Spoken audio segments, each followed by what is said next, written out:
Warrior Prime, welcome back. Part 2, Fibonacci Arrow Strategy number 8. I hope you watched part 1 and didn't just skip forward to part 2. Part 1, go back. If you did, go back, rewatch part 1 so that you can understand what's going on here in part 2. All right? Knowledge is power. Knowledge is power. So in this video, we're going to talk about candlestick rejection, traditional fib settings versus arrow fib settings, and then we'll jump on the charts and I'll show you how to actually implement the strategy. All right? So before we jump into it, I want to explain to you guys how the actual candles are formed. Before you can even understand about the candlestick rejection patterns, you need to understand just the basics of candles. All right, candlesticks. So we have two candlesticks here. You have green candlesticks or red candlesticks. And again, you can change the colors, but green is for buy, red is for sell. All right, so green means price is heading up, red means price is heading down. And as you can see here in the top candlestick, it's green. So we're going to talk about we'll call it the buy candle for this video. So the buy candle has an upper shadow, the candle body, the lower shadow. All right. If the candle body is green, that means that you see on the right side of the chart, price opened up at the bottom, or it opened up at a certain point and it closed at a higher point. That means if price closes above where it opened, all right, that means price is heading in an upward direction. Therefore, the candlestick would be green. You see the little wicks, the little black lines there. Those are called the shadows, upper and lower shadow. All that signifies that price used to be there. So as you watch the charts, the candlestick, it gets big and small, big and small. So if price used to be higher and then it closed lower, it's going to have a thin black line that signifies that price used to be there. All right.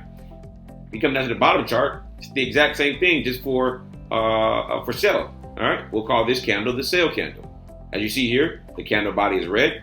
You see that all that signifies that price started here, but it closed lower.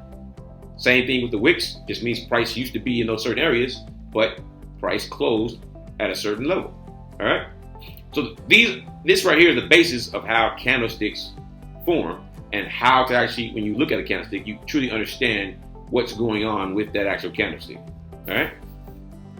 Next, we'll jump into the 5 most powerful Forex candlestick formations that we'll be utilizing in conjunction with the Fibonacci strategy.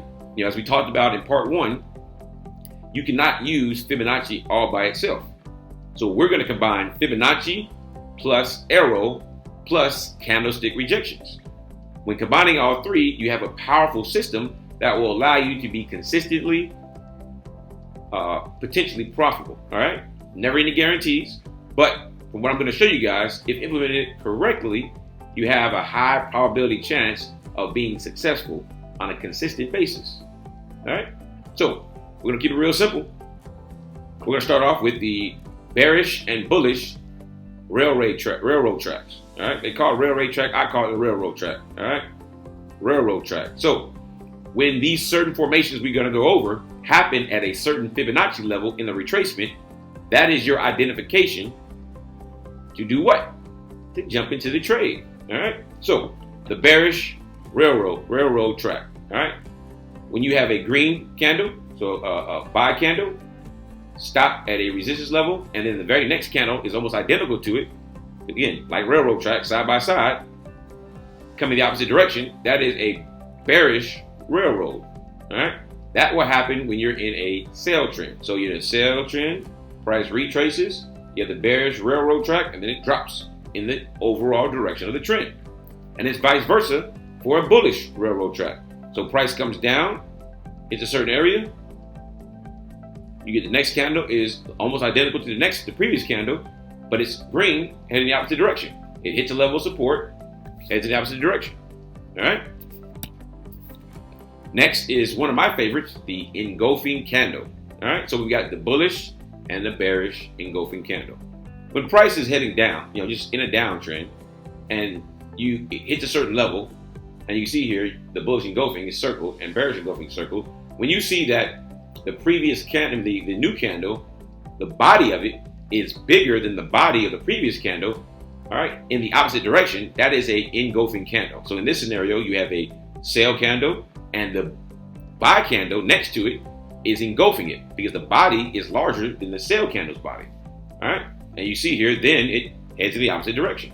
That is your indication that price is potentially about to change directions. If you see that happen at a certain Fibonacci level, that is your identification that the retracement may potentially be over, and now price is ready to continue in the trend it was already in. Same thing for the bearish engulfing. Price is in an uptrend. You then get a red sell candle where the body is larger than the previous buy candle's body. That's an engulfing candle. Price is ready to turn around. Potentially, you take the sell, collect your pips. All right. Next is one of my favorites. Actually, my favorites. I love the hammer. The hammer and the shooting star. I don't really call it a shooting star, so you guys hear me just call it a hammer. I call it a hammer no matter what. You know, it's going to be a bearish hammer or a bullish hammer. That's what I call them. But the true term is shooting star. And so the shooting star for a sell, hammer for a buy. All right. As you see here, price is heading up. And when you have a shooting star, you have a long wick and then a small body. All right. And the body is typically at the bottom of the wick. All right. And if the wick is, if the body is red and you have the long wick, what that meant is price used to be up here. Some selling pressure came in to push it way down at a certain key level of resistance or Fibonacci level, which we learned in video number 1 or part 1, that Fibonacci levels can be utilized as support and resistance. When you see that happen, price has a high probability chance of changing directions. All right. Same thing with the hammer. Price was going down. It came back up. The body turned green. All right. And you have the long wick, which means price used to be down here. It came back up. The actual candle body, the actual body of the candle turned green. That is your, if that happens at a certain level, Fibonacci level, then guess what? There's a high probability chance price is ready to change directions into the overall trend. All right. All right. Next, we've got the morning doji star and the evening doji star. So as you guys know, the sun sets in the morning. And so that means the sun's going from down to up. So it's coming up. That's bullish. Price going up. And you have the evening doji star, which means price is heading down. Same thing with the sun's heading down. That's why they call it the evening. All right. And so this is a formation that takes a little bit more patience, but you get the drift of it. In the morning star, it's a bullish formation. You have a downtrend. All right. You have a red candle. Then you have a green doji. That green doji looks like a plus sign. It's the green plus sign. What that means is that there's indecisiveness in the market. The market doesn't know if it wants to go up or down. All right. Doesn't know if it wants to continue the trend or to turn around. All right. The next candle is going to significantly turn around. It will typically be a bullish engulfing candle because the body engulfs the doji's body, because the doji's body is very thin. If you see that formation right there, that is, and it happens at a certain Fibonacci level, that is an indication that what? That price may be ready to turn around and head in the bullish direction, which is the overall trend. Same thing for the bearish doji.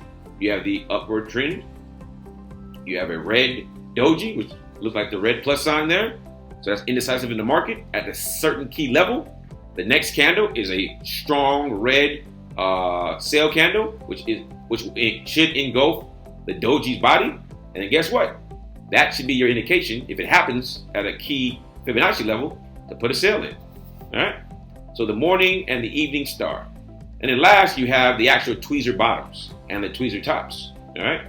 I like these because they're double confirmation. All right. So tweezer bottoms, when price is heading in a downtrend, and you see there that first in the circle there that's being circled, the first red candle has no wick on top, but a wick on the bottom. All right. That means price was down here, and then it hit a certain key level, bounced up. And then the very next candle, it tried to go back down again, hit that certain key level, came back up. But this time, guess what? This time, the candlestick is green.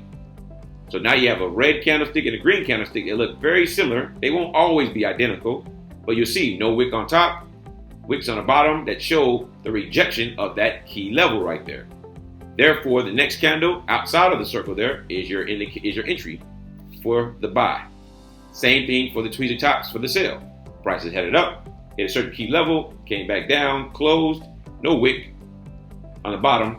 The next candle tried to go back up as well, came back down, closed, but it closed lower, so it's now a red candle. You now have 2 wicks pointing up because there used to be pressure. There's pressure right there pushing it down because it's at a key level of resistance, and you enter the next candle with the opportunity of it going back down in the overall trend it was in. All right, those are the 5 most powerful candlestick formations that we will be utilizing with the chart. They'll make more sense when I show them to you on the chart, and so we'll get ready to get on the chart here in a second. But last, I want to talk to you guys about the traditional fib settings you see in Forex and then arrow fib settings. Nothing major difference. All I did was eliminate some of the fib levels that did not meet some of the criteria that I look for, and then I'm showing you, then I rounded to the nearest 10th. So as you can see here, we took out the 23.6, and we rounded the 38 to the nearest whole number. It's 38 instead of 38.2. It's just 38. The 50 is the 50. Instead of the 61.8, it's just 62. So we just rounded up. 78.6 rounds up to the 79, and the 100 is the 100. So as you see here on the settings, these are the settings. So I use those settings, plus I use the inverse of the 38, 50, and 62. All right. So we'll show you how to input these into the chart. All right, on the chart, so that you have these fib settings saved, and then I'll show you how to implement these settings on the actual chart itself. All right, so let's jump into the charts, guys. All right, guys, we are here in the charts. All right, this is the Euro AUD chart, minute 15. As you guys know, I teach off of the minute 15. The Fibonacci should be used on the 15-minute level chart or higher. All right, higher, because you want to be able to identify the trend. Remember, Fibonacci does not work very well if the market is not trending. You need to be on a higher time frame to truly see the trend. All right, great. So first thing we do is we're going to show you guys. I'm going to show you guys how to set up the actual fib setting. So what you want to do is you want to come up here in the menus, up here, the menu tab. You want to come to this fan right here.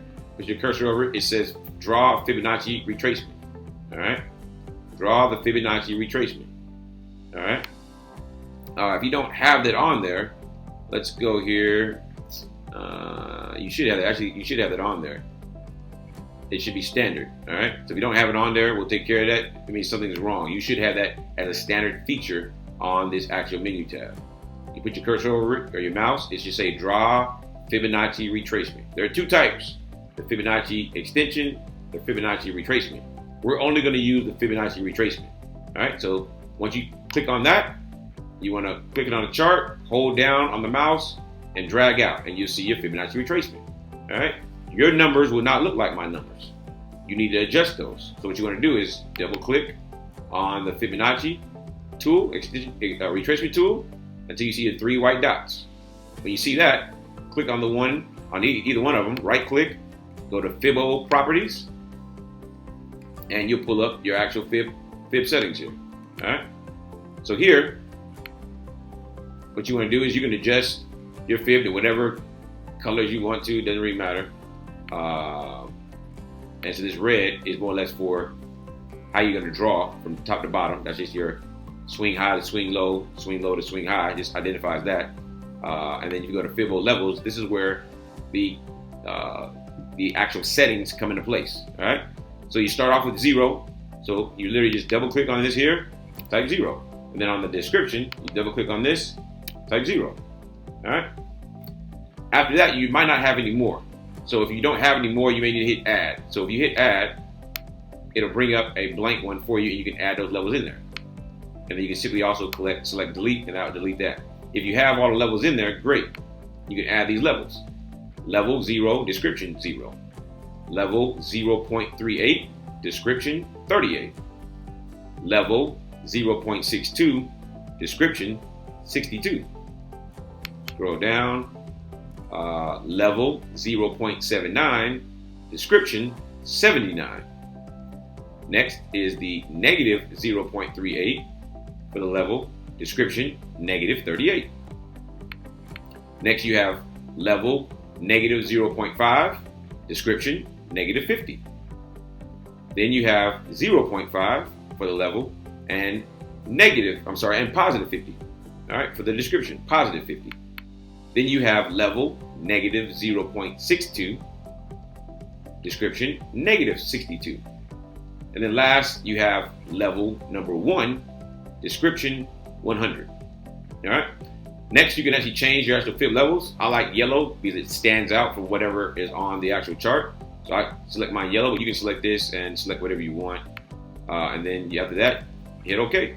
Once you've done that, you'll have your levels and they'll automatically be saved for you. So every time you bring up the fib retracement, you will be good to go. All right.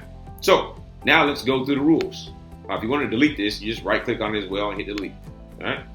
So rule number 1, you want to zoom in or zoom out as always to identify the trend. All right. The trend is a downtrend, which means that we're going to be drawing our fib level from swing high to swing low. All right. Top to bottom because we're in a downtrend. So top to bottom. All right. So guess what?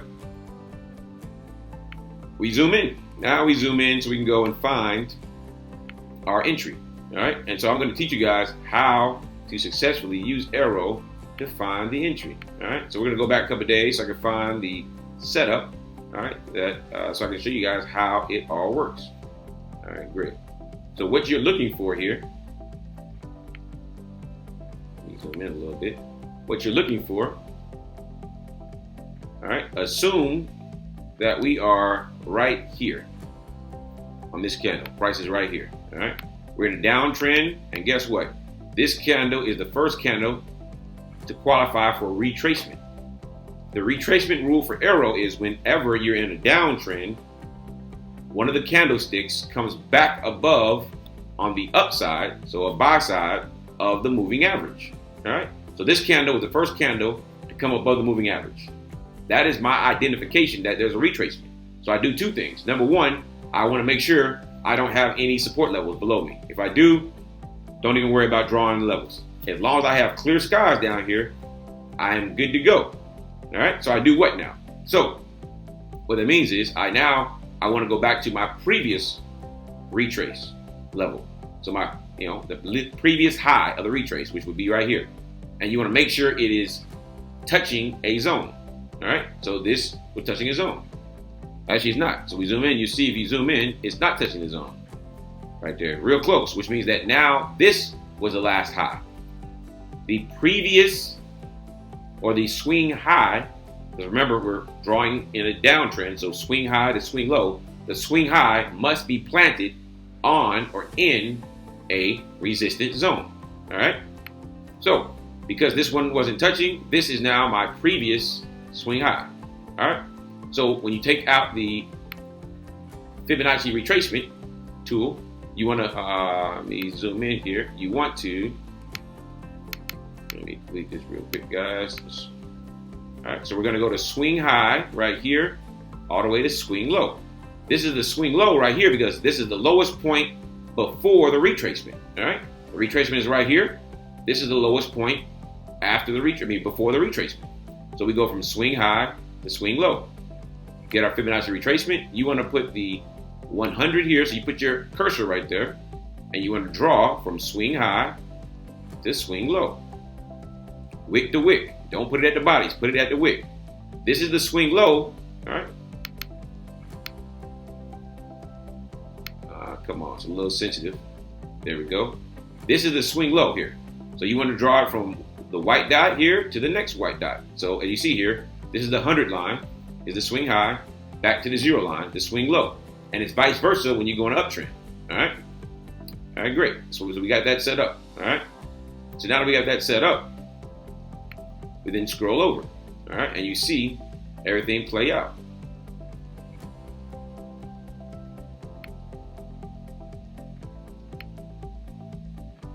All right. All right, great. So we know that this is our retracement level, our original retracement. So this is identification, plus there's no zone below us. Now we're doing what? Now we're looking for the actual retracement off of a certain Fibonacci level. All right. Retracement of a certain Fibonacci level. So as you can see right here, we have a doji off of what? Off of this, the 38 level, the 38 Fibonacci level. We have a doji, all right? Doji off the 38 level. Now, the pictures I showed you are not always real life. Price won't always go in the right direction. Sometimes you have retrace, and that's fine. I'll teach you how to trade with it.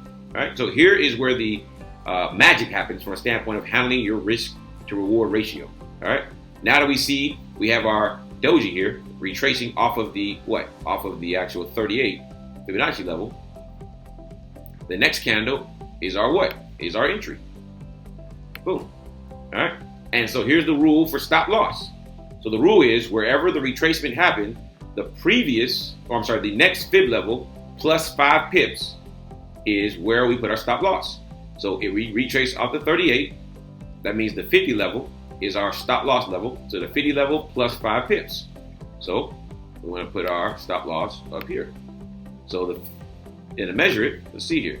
To measure it, you can see here the 50 level. If we measure it, the 50 level is at 1.58828. All right, 1.58828. So that means we'll go in here and change the property of it. 1.58828. All right, 1.58828. Let's put that out. 1.58828. All right, we need to add 5 pips to this. There are 5 numbers after the decimal place. The fourth number after the decimal is our pip. So 58828 plus 5 pips is 58878. So we change that 2 to a 7 because we added 5 pips. Hit OK. There it is. So now we have our fib level. All right, 5 pips above the fib level. That is our stop loss. And if you measure our entry to our stop loss, we're only risking 30 pips on this trade. Only risking 30 pips. All right, 30 pip stop loss, not a 40. It's going to differ based on whatever the rejection level is at. All right. Now, whenever you have a rejection, there's where we put our stop loss. Now, our take profit is based off of where it rejected. All right. So we rejected out the 38. So guess what that means? That means that our take profit will be, there's 2 take profit levels. Our first take profit will always be the 0 line. You see here, right back to the 0. All right. That right there is what? 42 pips. So that's a more than 1-to-1 risk to reward ratio. All right. More like 1 to 1.4. So for those who want a better risk to reward ratio, Fibonacci's is the way to go. All right. So TP1 is going to always be back to what? It's going to always be back to our 0 line. Take profit 2, or the final take profit, will always be the inverse of the fib level it reversed off of. So it reversed off of the 38. Therefore, our final take profit will be where?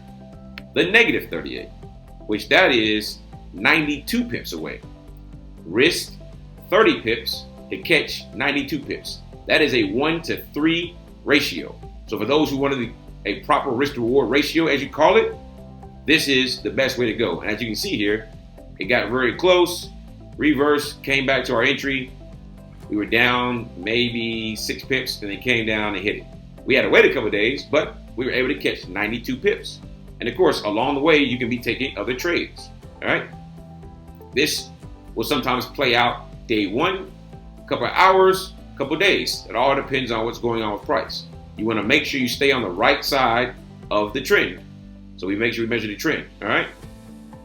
That's why we're understanding the trend. That's why that's that rule. Zoom out all the way. So as long as you stay with the right side of the trend, you get there. All right. So that is Euro AUD. Let me go to USD JPY for a buy. We'll talk about that real quick. So we zoomed out all the way. More green than red. Guess what that means? We're in a buy trend. So we're going to be drawing from swing low to swing high because we're looking for a negative retracement and rejection so that we get a continuation in the buy trend. So we zoom in all the way. We know we're looking for a buy. We're gonna go back, all right? And what we're looking for is, we're looking for that zone that is, all right, there it is, right here. This candlestick formation, this is the previous retrace, all right, that I'm looking at, to right here. All right, so at this point in time, we are right here. This candlestick right here was the first to go below the moving average. All right, I'm sorry. This one right here.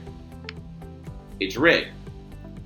When you're looking for retracement, you want the candle that goes in the opposite direction of the trend to be the color of that trend. All right, that's what keeps us on the right side. All right, this is part of the rules. As you remember, on EURAUD, EURAUD, let me zoom in here, the retracement candle was green. So the one that went above the moving average was a green candle. Same thing with USD/JPY. We want it to be a red candle. This one right here is right at the line. This one went below the line. So that's the retracement. So when we see that, we now start looking for what? Our previous retracement. These are green. That's why I didn't count those. They're below the moving average, but they're green. So we don't care about them. It has to be red because it's below the moving average, which signifies a downtrend. So it's got to be red. And so what you want to do is go to the previous qualified retracement, which is this right here. All right, so we get our fib levels out.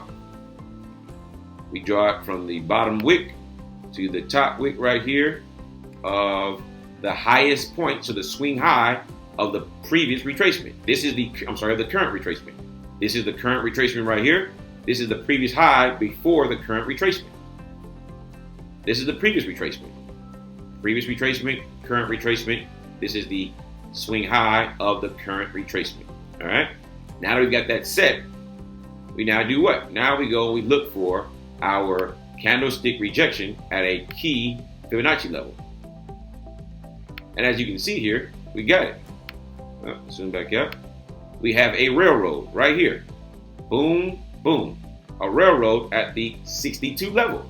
Remember, that's the railroad. Boom, boom. Down, up. Down, up. All right, we got a railroad right here. Therefore, our entry is the very next candle.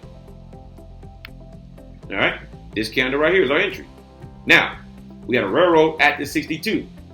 That means our take profit 1 will be at the 0 line right here. Our take profit 2 will be at the -38. Our take profit 3, -50. And our final take profit will be at the -62. So this gives you a variety of different take profit levels that you can set. All right. Now we zoom in. Because we had a railroad rejection at the 62, our stop loss is going to be where? It's going to be at the 79 plus 5 pips. All right, so the 79 level is 102.833. 3 numbers after the decimal place means that the first 3 is the decimal, is the pip. Therefore, it's going to be 5 less. So we're going backwards. We're on properties. So let's see here. 102.833. So when you subtract 5 pips from that, it's going to be 828. 102.828. Oh, we made that wrong. Let's go back and remeasure that. Let's make sure we are correct, guys. 102.833.